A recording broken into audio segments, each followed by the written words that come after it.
দক্ষিণ দিনাজপুর জেলার গঙ্গারামপুরের একটি বেসরকারি আবাসিক স্কুল থেকে 4 ছাত্র রহস্যজনকভাবে নিখোঁজ হয়ে যাওয়ার ঘটনায় চাঞ্চল্য ছড়িয়েছে। বৃহস্পতিবার সকালে উপস্থিতি নেবার সময় স্কুল কর্তৃপক্ষ দেখতে পান নবম ও সপ্তম শ্রেণীর 4 ছাত্র হোস্টেলে নেই। স্কুলের সিসিটিভি ফুটেজে দেখা গিয়েছে ভোর 4:30 নাগাদ 4 জন একসঙ্গে স্কুল চত্বর ছেড়ে বেরিয়ে যাচ্ছে। এরপর থেকেই তাদের আর কোনো খোঁজ মেলেনি। নিখোঁজ ছাত্রদের পরিবারের সদস্যরা গঙ্গারামপুর থানায় অভিযোগ দায়ের করেছেন। পাশাপাশি পৃথকভাবে মিসিং ডায়েরিও করা হয়েছে। আজকে 4 জন পড়ুয়া চলে গেছে, তারা কি করে গেল, আপনারা কি করে বুঝতে পারলেন? আমরা গতকালকে ইলেকট্রিক ছিল না, তাড়াতাড়ি ঘুমিয়ে দিয়েছিলাম। তো সকালবেলা উঠে যখন আমরা অ্যাটেন্ডেন্স কাউন্ট করি তখন দেখি যে 4 জন মিসিং। তখন আমরা সিসি ক্যামেরা চেক করি। তো চেক করতে গিয়ে তখন ধরা পড়ে যে ওরা ব্যাগ নিয়ে 4:30-এ বেরিয়ে এসেছে। কি করে বেরোলো বলতে আমাদের ওই টাইমে নামাজ পড়ে, তো ওই জন্য ওই সময় গেটটা খোলা হয়। গেটটা খোলা হয়েছে, মসজিদ আছে সঙ্গে লাগানো, লোক বাইরের লোকও আসে।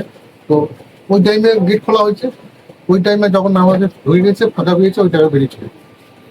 আপনাদের ওখানে মোটামুটি কতজন ছাত্র আবাসিক ভাবে? আবাসিক আমাদের ছেলে 44 জন, আর মেয়ে আছে 31 জন। আপনাদের ওই আবাসিক যেটা স্কুল বলবো তো না? হ্যাঁ, সেটা কি গভর্নমেন্ট রেজিস্ট্রেশন আছে? হ্যাঁ, এনজিও ট্রাস্টের মাধ্যমে চলে। আমরা তো এখনো জানতে পারিনি কোথায় গেছে, তবে ওরা খবর দিল হোস্টেল থেকে 7:30-টার দিকে, বললো একদম 4:30-টার দিকে ভোরবেলায় বেরিয়ে চলে গেছে। কোথায় গেছে না গেছে এখন তো আমরা আশেপাশে সব জায়গায় খোঁজাখুঁজি করলাম, কোথাও আমরা পেলাম না। তারপরে আমরা রেল স্টেশনে গেছিলাম, রেল স্টেশনে খোঁজ করলাম, ওখানেও খোঁজ পেলাম না। লাস্টে টিকিট কাউন্টারে গেলাম, টিকিট কাউন্টারে বললো যে খোঁজ করলাম, তো বললো 4টা বাচ্চা না, আমরা 3টে বাচ্চাকে টিকিট কাটতে দেখতে পেয়েছি। আচ্ছা, তো এটা সন্দেহজনক, এখনো বলা মুশকিল। হোস্টেল থেকে বলতেছে 4টায়, 4:35 বাজে মনে হয়, 4:30। তখন বলতেছে 4টার সময় মাস্টাররা দেখতেছে নাকি নাই 4 জন। আচ্ছা, 4 জনের নাই, পাশের গেট দিয়ে সাইডে একটা গেট আছে, ওই দিক দিয়ে চলে গেছে হোস্টেলে। তারপরে ফোন করতেছে আমাদেরকে যে নাই বাড়িতে গেছে নাকি, না বাড়িতে তো আসেনি। তখন তো আমরা আসলাম। কি মনে হচ্ছে বাচ্চা কোথায় যেতে পারে? কোথায় যেতে পারে এখন ঠিক মাস্টাররা তো ভালো বলতে পারবে, যেহেতু হোস্টেলে ছিল।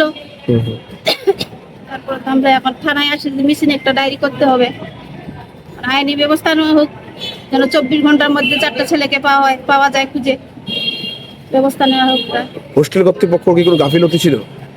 গাফিলতি কি, আমরা তো যেটা দেখছি ভালোই ছিল। এখন আমরা না থাকাকালীন কি এখন গাফিলতি ছিল নাকি, আমরা কি করে বলবো সেটা? 4 ছাত্র কোথায় গিয়েছে বা কী কারণে স্কুল ছেড়ে বেরিয়েছে তা এখনও স্পষ্ট নয়। সিসিটিভি ফুটেজ ও অন্যান্য তথ্যের ভিত্তিতে ঘটনার তদন্ত শুরু করেছে গঙ্গারামপুর থানার পুলিশ।